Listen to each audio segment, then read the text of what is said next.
Kahit inawat na, hindi tinigilan ng dalawang lalaki ang pangbubugbog sa isang motorcycle rider sa Marikina.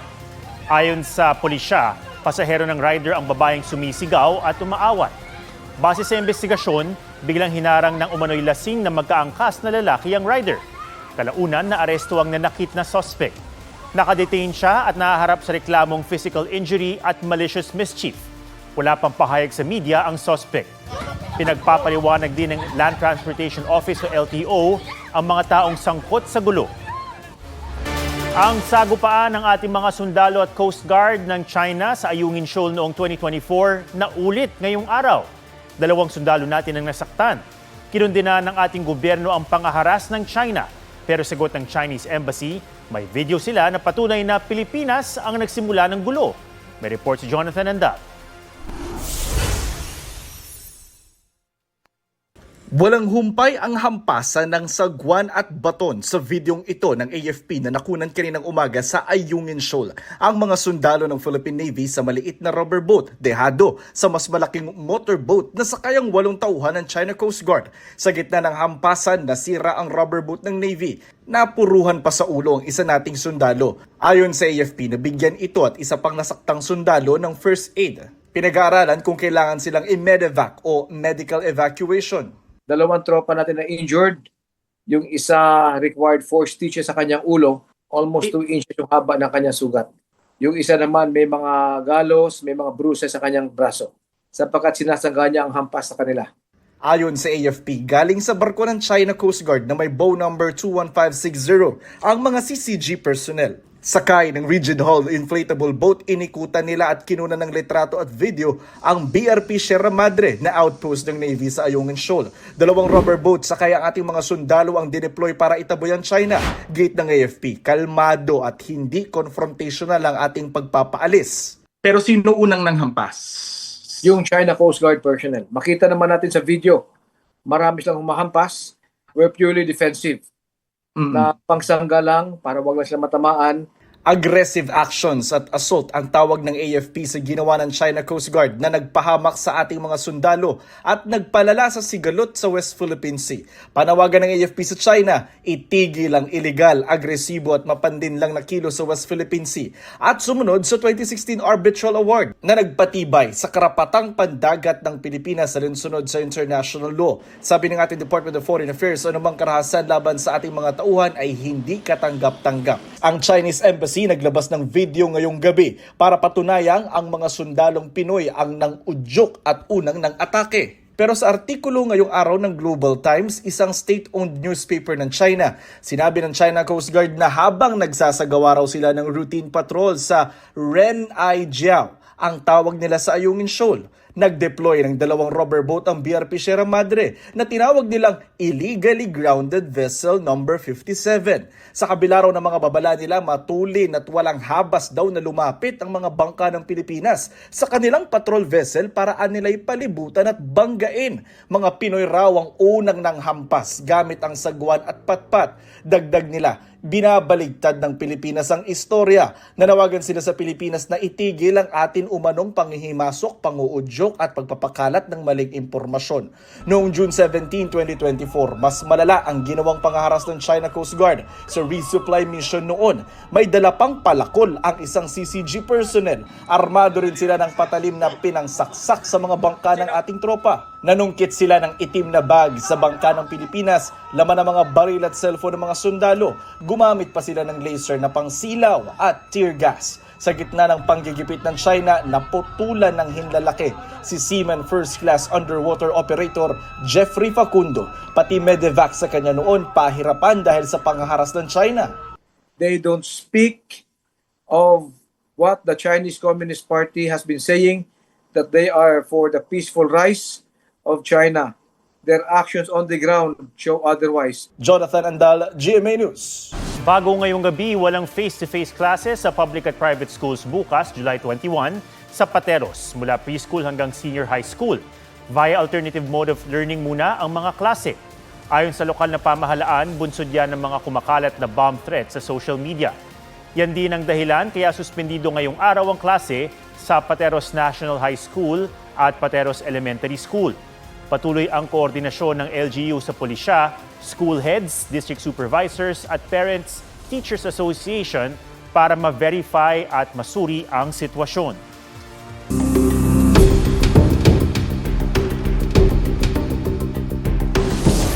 Day 7 ng impeachment trial ni Vice President Sara Duterte.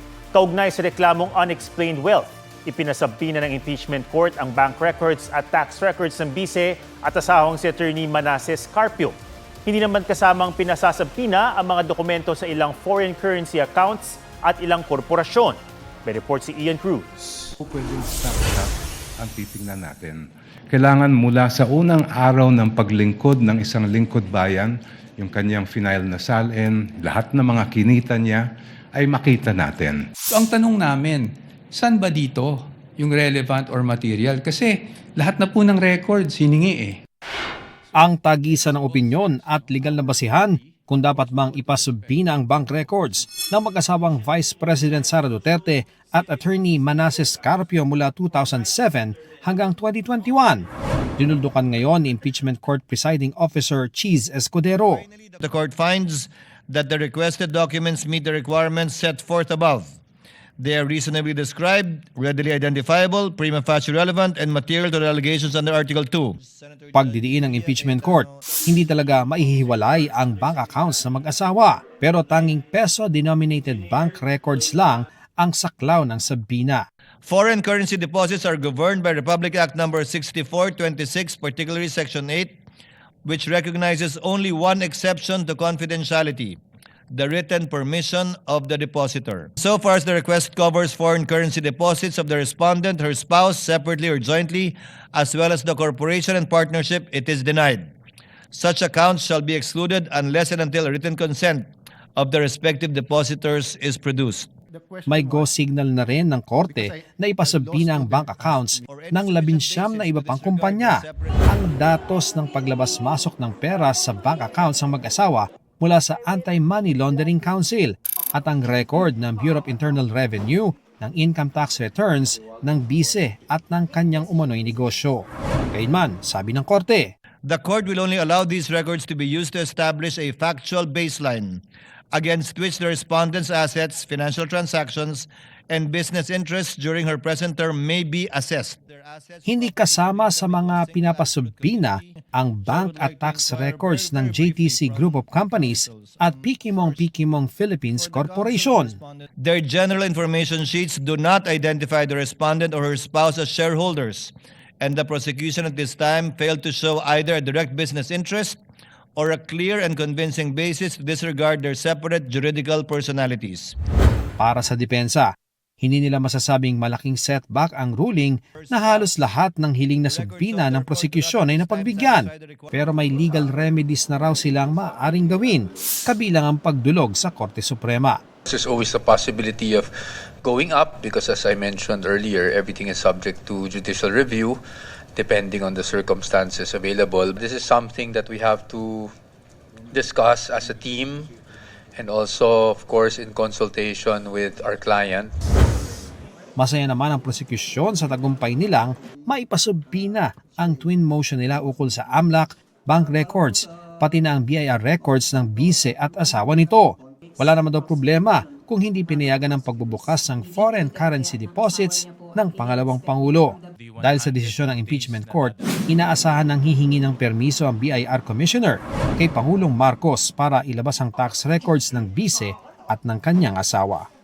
We certainly would hope that he will give the authority. Wala kami nakikitang dahilan para hindi ibigay ng Pangulo yung authority or yung consent niya. Ian Cruz, GMA News.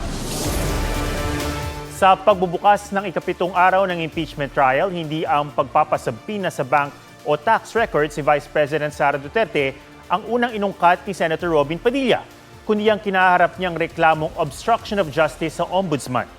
Itinanggi ni Padilla ang sinabi ng Ombudsman na hindi umano siya naghain ng counter affidavit kaugnay sa reklamo. May kinalaman ng reklamo sa pagtulong niyang makaalis ng Senado kay Senator Bato de la Rosa noong May 14. Hiling ni Padilla sa impeachment court, bigyan siya ng pagkakataong magpaliwanag. Pero umalma si Senator Erwin Tulfo. Hindi raw dapat ginagamit ang oras ng impeachment court para sa mga isyung walang kinalaman sa bise. Sa sesyon ng Senado raw dapat pinag-uusapan ang iba pang issue. Sabi naman ni Assistant Ombudsman Miko Clavano, wala sa sistema nila ang sinasabing counter affidavit ni Padilla. Tugon dyan ng abogado ni Padilla, hawak nila ang original copy ng inihain nilang counter affidavit at meron itong official stamp na natanggap ito ng Office of the Ombudsman noong July 9. Hanggang ngayong gabi, may pila pa rin sa ilang gasolinahan ng mga motoristang humahabol para magpakarga bago ang mega oil price hike bukas. At panggaman na naman ngayon na patataasin yan ang presyo ng mga bilihin. Darito ang report. Siyam na gabi ng sunod-sunod na binobomba ng Amerika ang Iran. Ayon sa US Central Command, layo nilang pahinain ang military capability ng Iran na ginagamit daw nila sa pag-atake sa mga barkong dumaraan sa Strait of Hormuz. Bilang ganti, inatake naman ng Iran ang mga US military asset sa iba't ibang bansa sa Middle East. Dahil patuloy ang hidwaan sa Middle East, umalagwa na naman ang presyo ng petrolyo sa world market. Kaya bukas, halos 11 pesos ang pwedeng itaas ang presyo kada litro ng diesel. Lagpas 11 pesos sa kerosene at halos 4 pesos sa gasolina. Maximum. Hindi pwedeng lumampas dyan ang increase. Parang bumabalik tayo sa umpisa na naman. Pila-pila ulit ang ilang motorista sa mga gasolinahan. Para sa amin, medyo malaki din eh. Kasi kung let's say 10 pesos akit bukas, di maano yan, mapapile up siya.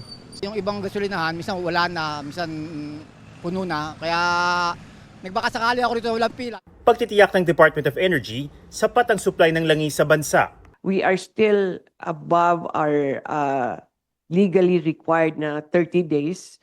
Umaabot na tayo ng halos 46 days na ngayon ng storage. May 10 piso kada litrong discount pa rin daw sa mga pampublikong sasakyan.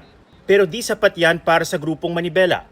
Magtitigil pasada ulit sila kontra mega oil price hike. At imbis na pisong taas pasahe na suportado ng LTFRB, 2 pisong fare increase ang gusto nila. Kasi nga yung losses pa namin noong Marso hanggang ngayon ay hindi pa rin kami nakaka-recover dito. Kaya sana mapagbigyan tayo ng ating Pangulo.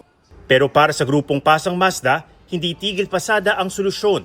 Ito po ay pandaigdigang problema. Kanya strike, hindi po ito makatutulong, hindi makapabigat pa ito sa kanilang hanap buhay at sa buhay ng ating mga katsuperan. Sumulat na raw sa Pangulo ang Pasang Mazda, Altodap at Busina para sa hirit nilang pisong taas pasahe. Pati presyo ng ilang bilihin, pinangangambahan ding tumaas. Hindi lang dahil sa oil price hike, no? Tandaan mo, there's a salary, minimum wage hike very soon. And then electric costs, no, are going to go up also. No? And then dollar exchange rate, no? So for the imported raw material. Sabi ng Department of Trade and Industry, wala pa namang manufacturer na humihirit ng taas presyo.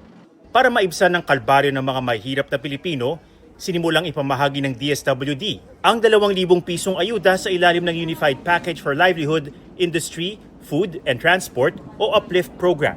Target ng programa na makatulong sa mahigit 7 milyong pamilya na pinakanangangailangan daw ayon sa 2024 census ng Philippine Statistics Authority o PSA Community-Based Monitoring System.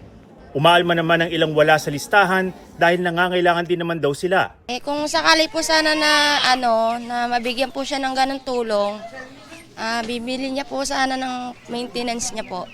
Sa pagtutulungan po sa LGU, hahanapin sila at eventually magka-come up po kami ng iba pang mekanismo para malaman ng taong bayan kung sila ba ay beneficiary ng uplift assistance. So yun po, lilinawin lang po namin, hindi po magdadagdag ng listahan sa uplift kasi po yan po ay targeted, yan po ay pre-identified na ayon sa PSA list na nabigay sa DSWD. Isang uri ng endangered dolphin ang nasagip sa baybayin ng Glan, Sarangani nitong weekend. Nirespondihan ng DNR Region 12 at iba pang otoridad ang isang napadpad na melon-headed whale na pinangalanan nilang Uno. Binantayan siya sa dagat noong July 18 para hindi matuyo o ma-dehydrate bago inilipat sa Marine Wildlife Rescue Center noong July 19. Itinuturing ang melon-headed whale na endangered sa Pilipinas. Ibig sabihin, kaunti na lamang ang bilang nila sa wild kaya kailangang maprotektahan sa ilalim ng batas. Kumpiskado ang halos 2 milyong pisong halaga ng mineral ores sa Linamon, Lanao del Norte. Nabisto ang mga kontrabando sa truck na pinara dahil sa hindi pagsusuot ng seatbelt ng truck driver. Ayon sa pulisya, sinabi ng truck driver na nakadakdang dalhin sa Tagoloan, Misamis Oriental ang mga mineral ore. Bigo rin siyang magpakita ng dokumento sa mga karga. Naresto ang truck driver pati ang pahinante nito.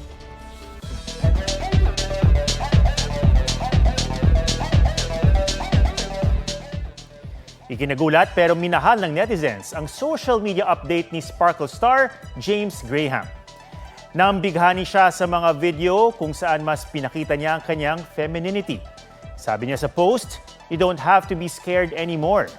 Sa video caption niya, sinabi niyang start new life you always wanted.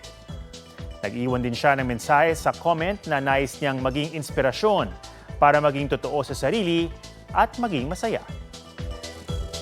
Bumaba ang approval at trust rating ni Pangulong Bongbong Marcos habang tumaas ang kay Vice President Sara Duterte.